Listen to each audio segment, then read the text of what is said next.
হয়তো আপনারা জেনেছেন সকাল থেকে আমাদের হয়তো বিকেল পর্যন্তই গড়িয়ে যাবে অনেকগুলো ইভেন্ট। এই ইভেন্টগুলো শেষ করার জন্যই আসলে একটু সকাল সকালেই এই কর্মসূচি বা শিক্ষা সপ্তাহের এই প্রোগ্রাম শুরু হচ্ছে। আমি আশা করি বিভিন্ন স্কুল থেকে কলেজ থেকে, স্কুল এবং কলেজ পর্যায়ে এবং মাদ্রাসা কারিগরি এইসব প্রতিষ্ঠান থেকে আমাদের সম্মানিত শিক্ষকবৃন্দ যারা এসছেন, অভিভাবক যারা এসছেন, তারা ধৈর্য সহকারে আজকে আমাদের ছাত্রছাত্রী যারা এসছে, যারা যাদের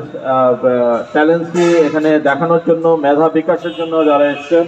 তাদেরকে সময় দিবেন এবং তাদের পেছনে থাকবেন। তো যেটি বলার আমার যে ছোট্ট কোমলমতি শিশুরাই আমি বলবো, বা স্কুল কলেজ মাদ্রাসা থেকে যারা এসছে,